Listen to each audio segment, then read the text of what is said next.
लक्षात ठेवा, हल्ली भरपूर इको फ्रेंडली मटेरियल, म्हणजे हा कॉन्क्रीट नाही, त्याला असं कॉम्प्रेस्ड विटा वगैरे तसं प्रकारचा घ्या, कळलं ना, जे इको फ्रेंडली आहे, म्हणजे ते पर्यावरण पूरक जे म्हणतात. हां तर हां नाही नाही, तुम्ही सुचवू शकता, नाही नाही, हा पण सुचवू शकता. आणि जसं आज मी तुम्हाला बोलली, तुम्ही बोलले आम्ही आमच्या अथॉरिटीजना सुचवणार, कारण हे मोठे मोठे बिल्डिंग्सवालेकडनंच आपण CSR घेऊ शकतो. हां, कारण त्यांनीच रिक्लेम केलेलं आहे पूर्ण हे खरं सगळं कॅमेरा असू द्या की इथे आपल्याला ड्रॉइंग काढायचं की काय करायचं मँग्रोव्ह बद्दल, कारण त्यांनी आता पाप केलेलं आहे रिक्लेम करून पूर्ण. हां, आणि पूर्ण जो आता पूर वगैरे येते आपल्या मुंबईला, ते ह्यांच्यामुळेच येते, कारण त्यांनी ते पूर्ण आपला रिक्लेम करून घेतलं आहे मँग्रोव्हजवर, आणि कलेक्टर वगैरे ज्यांनी पण दिलं त्या सगळं पाप करून गेले आहेत.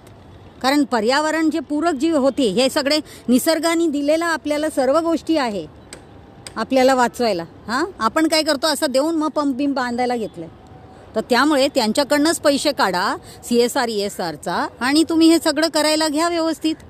आणि इथे जे दाखवलं की हे BMC बरोबर कोऑर्डिनेट करा.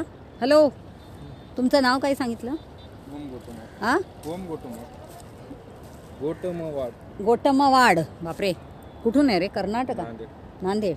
हां, तर असा जो साचलेला घाणबीण ते लावतात ट्रॅशबूम वगैरे, पण कधी बघायला सुद्धा येत नाही, म्हणूनच कचरा इथपर्यंत येऊन इतकं साचलेलं आहे खूप जास्त. तर हे सगळं आता तू त्यांच्याशी कोऑर्डिनेशन करून कसं स्वच्छ होईल ह्या सगळ्याकडे लक्ष दे जरा. काही आज आपला इथे आपण उभे आहोत, तर हा पाडाचा किंवा ह्याच्या ब्लॉकचं काय नाव आहे?